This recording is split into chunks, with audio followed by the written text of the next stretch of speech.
BJP ಶಾಸಕ ಮುನಿರತ್ನ ಜಾಮೀನು ಭವಿಷ್ಯ ನಾಳೆ ನಿರ್ಧಾರವಾಗುತ್ತೆ. ಸಾಕಷ್ಟು ವಾದ ಪ್ರತಿವಾದ ಒಂದು ಕಡೆ ಆಗಿದೆ. ಯಾವ ಕಾರಣಕ್ಕೆ ಇದೇ ಶಾಸಕ ಮುನಿರತ್ನ ಅವರಿಗೆ ಜಾಮೀನು ಕೊಡಬೇಕು ಅಂತ, ಯಾವ ಕಾರಣಕ್ಕೆ ಜಾಮೀನು ಕೊಡಬಾರ್ದು ಅಂತ ಹೇಳಿ ಎರಡೂ ಕಡೆ, ಒಂದು ಪ್ರಾಸಿಕ್ಯೂಷನ್ ಕಡೆ ಇನ್ನೊಂದು ಡಿಫೆನ್ಸ್ ಕಡೆ, ಎರಡೂ ಕಡೆಯಿಂದನೂ ಕೂಡ ಒಂದು ವಾದ ಜೋರಾಗಿ ನಡೆದಿದೆ. ಆದರೆ ಈ ಜಾಮೀನು ಭವಿಷ್ಯವನ್ನು ನಾಳೆಗೆ ನ್ಯಾಯಾಲಯ ಒಂದು ಕಡೆ ಕಾಯ್ದಿರಿಸಿದೆ. ನಾಳೆ ಅದನ್ನು ನೋಡೋಣ ಅಂಥೇಳಿ ಜನಪ್ರತಿನಿಧಿಗಳ ಕೋರ್ಟ್ ಇದನ್ನು ನಾಳೆಗೆ ಒಂದು ಕಡೆ ಕಾಯ್ದಿರಿಸಿದೆ. 82ನೇ ಜನಪ್ರತಿನಿಧಿಗಳ ವಿಶೇಷ ಕೋರ್ಟ್ನಲ್ಲಿ ಈ ಜಾಮೀನು ಭವಿಷ್ಯ ಡಿಸೈಡ್ ಆಗುತ್ತೆ. BBMP ಗುತ್ತಿಗೆದಾರನಿಗೆ ಜೀವ ಬೆದರಿಕೆಯನ್ನು ಹಾಕಿ ಜಾತಿ ನಿಂದನೆ ಮಾಡಿದ್ದಾರೆ ಅಂತ ಆರೋಪ ಹೊತ್ತುಕೊಂಡು ಕೇಸ್ನಲ್ಲಿ ಸಿಕ್ಕಾಕೊಂಡಿರೋದು ಇದೇ ಮುನಿರತ್ನ. ಜೈಲು ಪಾಲಾಗಿರೋದು ಸದ್ಯಕ್ಕೆ. ಕಳೆದ ರಾತ್ರಿ ಜೈಲಿಗೆ ಹೋಗ್ತಾ ಇದ್ದಂತೆಯೇ ಮುನಿರತ್ನ ಭಾವುಕರಾಗಿದ್ದರು. ನಾನು ಜೈಲಿಗೆ ಬರೋ ಪರಿಸ್ಥಿತಿ ಕೂಡ ಬಂದುಬಿಡ್ತಲ್ಲ ಅಂತ ಕಣ್ಣೀರು ಹಾಕಿದ್ರು ಅಂತ ಮಾಹಿತಿ. ಜೈಲಿಗೆ ಎಂಟ್ರಿ ಆಗ್ತಾ ಇದ್ದಂತೆಯೇ ಕಣ್ಣೀರು ಹಾಕಿರೋದು ಮುನಿರತ್ನ ಅವರು. ಜೈಲಲ್ಲಿ ಯಾರ ಬಳಿಯೂ ಮುನಿರತ್ನ ಅವರು ಮಾತಾಡಿಲ್ಲ ಅಂತ ಮಾಹಿತಿ. ಯಾರ ಬಳಿಯೂ ಕೂಡ ಮುನಿರತ್ನ ಮಾತಾಡಿಲ್ಲ.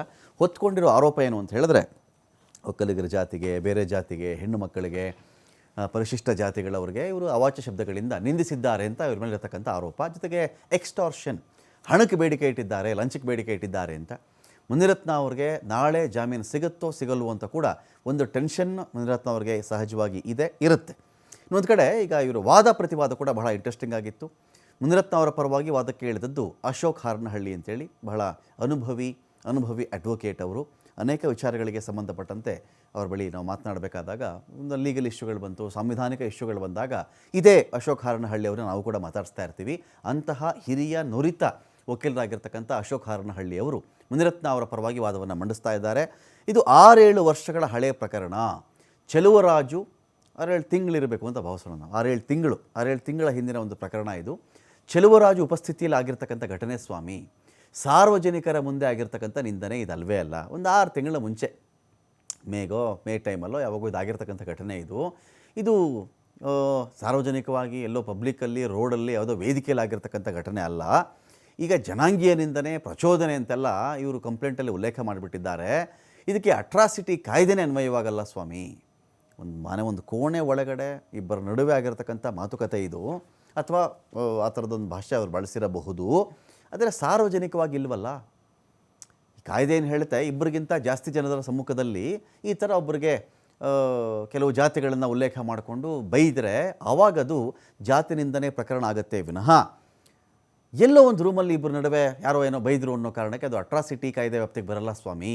ಈ ಸೆಕ್ಷನ್ ಪ್ರಕಾರ ನಿಂದನೆ ಮಾಡಬೇಕಾದ್ರೆ, ಒಬ್ಬ ವ್ಯಕ್ತಿಯ ಜಾತಿಯನ್ನು ಉಲ್ಲೇಖ ಮಾಡಿಕೊಂಡು ಇನ್ನೊಬ್ಬ ವ್ಯಕ್ತಿ ನಿಂದನೆ ಮಾಡಬೇಕಾದ್ರೆ ಇಬ್ಬರಿಗಿಂತ ಹೆಚ್ಚಿನ ಜನ ಅಲ್ಲಿರಬೇಕಾಗತ್ತೆ, ಅವರ ಪ್ರೆಸೆನ್ಸ್ ಇರಬೇಕಾಗತ್ತೆ.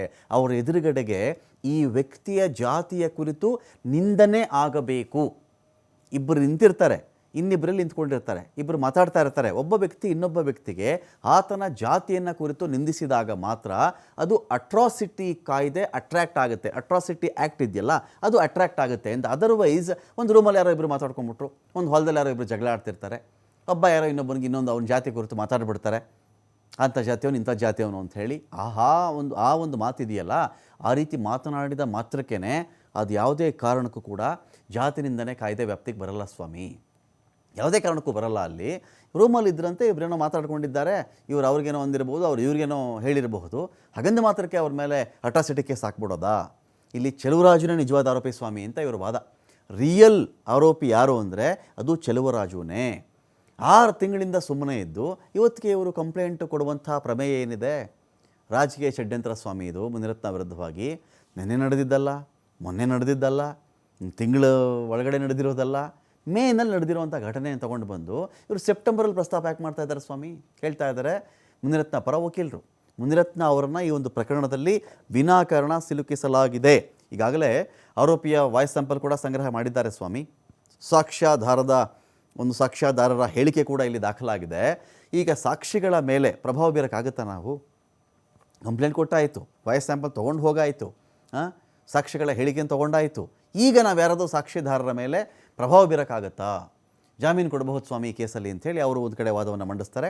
ಇನ್ನೊಂದು ಕಡೆ ಇದೇ ಚೆಲುವರಾಜು ಅವರ ಪರವಾಗಿ, ಇನ್ನೊಂದು ಕಡೆಯಲ್ಲಿ ವೇಲು ಪರವಾಗಿ, ವೇಲು ನಾಯಕ್ ಪರವಾಗಿ ಅಲ್ಲೂ ಕೂಡ ಒಂದಷ್ಟು ವಾದ ಕೂಡ ಮಂಡನೆ ಆಗಿರುತ್ತೆ. ಅಲ್ಲಿ ಸರ್ಕಾರದ ಪರವಾಗಿ ಅಂದರೆ ಪ್ರಾಸಿಕ್ಯೂಷನ್ ವಿಚಾರದಲ್ಲಿ ಪ್ರದೀಪ್ ಅವರು ವಾದವನ್ನು ಮಂಡಿಸ್ತಾರೆ. ನೋಡಿ ಸ್ವಾಮಿ, ದೂರುದಾರರನ್ನು ಆತನ ಸ್ನೇಹಿತರ ಮುಂದೆ ಇಲ್ಲಿ ಯಾರೂ ಇಲ್ಲ ಅಂತ ಇವ್ರು ಹೇಳ್ತಾ ಇದ್ದಾರೆ ಅಶೋಕ್ ಹಾರನಹಳ್ಳಿ ಅವರು. ಎಷ್ಟೊಂದು ಜನ ಇದರಲ್ಲಿ, ಅವರ ಫ್ರೆಂಡ್ಸ್ ಎಲ್ಲ ಅಲ್ಲೇ ಇದ್ದರು. ಸ್ನೇಹಿತರ ಮುಂದೆಯೇ ಅವರ ಜಾತಿ ನಿಂದಿಸಿ ಇವರು ಮಾತಾಡಿದ್ದಾರೆ. ಯಾವುದೇ ರಹಸ್ಯ ಸ್ಥಳದಲ್ಲಿ ಗುತ್ತಿಗೆದಾರರನ್ನ ನಿಂದನೆ ಮಾಡಿಲ್ಲ ಅವರು. ಸೀಕ್ರೆಟ್ ಪ್ಲೇಸಲ್ಲಿ ಹೋಗ್ಬಿಟ್ಟು ನಿಂದಿಸಿದ್ದಲ್ಲ ಅವರು. ಸುಮಾರು ಜನ ಇದ್ದರು, ಇವ್ರ ಫ್ರೆಂಡ್ಸ್ ಕೂಡ ಇದ್ದರು, ಅಲ್ಲಿ ನಿಂದಿಸಿರೋದವರು. ಅವರ ಆಫೀಸಲ್ಲೇ, ತಮ್ಮ ಕಚೇರಿಯಲ್ಲೇ ಆತನ ಸ್ನೇಹಿತರು ಮುನಿರತ್ನ ಸಿಬ್ಬಂದಿ ಮುಂದೆನೇ ಮಾತನಾಡಿರೋದು ಮುನಿರತ್ನ ಅವರು. ಸ್ನೇಹಿತರ ಮುಂದೆನೇ ಮುನಿರತ್ನ ಅವರು ಮಾತಾಡಿರೋದು. ದಾಖಲಾಗಿರೋ ದೂರಿಗೆ ಸಂಬಂಧಪಟ್ಟಂತೆ ಆಡಿಯೋ ಸಾಕ್ಷಿಯೂ ಇದೆ, ವಿಡಿಯೋ ಸಾಕ್ಷಿ ಕೂಡ ಇದೆ. ಸಾರ್ವಜನಿಕವಾಗಿ ಒಬ್ಬ ಹೆಣ್ಣಿನ ಮರ್ಯಾದೆಗೆ ಧಕ್ಕೆ ತರುವಂತೆ ಅವರು ಮಾತನಾಡಿದ್ದಾರೆ. ಅದು ಶಾಸಕರು ತಮ್ಮ ಕರ್ತವ್ಯದ ಅವಧಿಯಲ್ಲಿಯೇ ಈ ರೀತಿ ವರ್ತನೆ ಮಾಡಿದ್ದಾರೆ.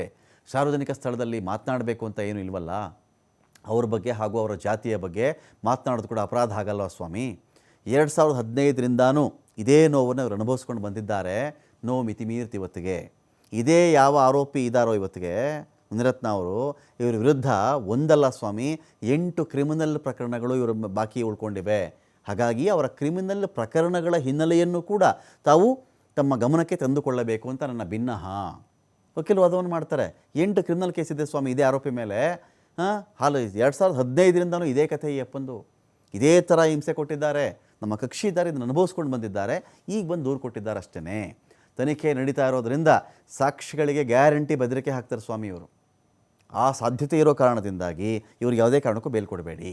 ಯಾವುದೇ ವ್ಯಕ್ತಿಯ ಜಾತಿಯ ಬಗ್ಗೆ ಬರೆದ್ರು, ಮಾತನಾಡಿದ್ರು, ಸನ್ನೆ ಮಾಡಿದ್ರು ಸಾಕು ಸ್ವಾಮಿ, ಅದು ಇಲ್ಲಿ ಒಂದು ಕಡೆ ದಾಖಲಾಗುತ್ತೆ. ಈ ಪ್ರಕರಣದಲ್ಲಿ ಚಲುವರಾಜು ಮುಂದೆ ಆರೋಪಿ ಕೆಟ್ಟ ಪದವನ್ನು ಬಳಕೆ ಮಾಡಿದ್ದಾರೆ. ಹೆಣ್ಣಿನ ಮಾನಕ್ಕೆ ಧಕ್ಕೆ ತರುವಂಥ ಅವಾಚ್ಯ ಶಬ್ದಗಳನ್ನು ಕೂಡ ಬಳಸಿದ್ದಾರೆ. ಪಾರದರ್ಶಕವಾದಂಥ ತನಿಖೆ ಆಗಬೇಕು, ಹಾಗಾಗಿ ಈ ಆರೋಪಿಗೆ ಜಾಮೀನು ಕೊಡಬೇಡಿ ಅಂತೇಳಿ ಅವರ ಒಂದು ವಾದ ಇತ್ತು. ವೇಲು ನಾಯ್ಕರ್ ಪರವಾಗಿ ಅಂತ ಚೆಕ್ ಮಾಡಿಕೊಂಡಾಗ ಸೂರ್ಯ ಮುಕುಂದರಾಜ್ ವಾದವನ್ನು ಮಾಡ್ತಾರೆ. ಆರೋಪಿ ಕಚೇರಿಯಲ್ಲಿ ನಡೆದಿದೆ ಈ ಒಂದು ಘಟನೆ. ಪ್ರತ್ಯಕ್ಷದರ್ಶಿಗಳ ಹೇಳಿಕೆಗಳು ಬಾಕಿ ಇವೆ ಸ್ವಾಮಿ, ಅದನ್ನು ತಗೋಬೇಕು ಇನ್ನೂ ಕೂಡ.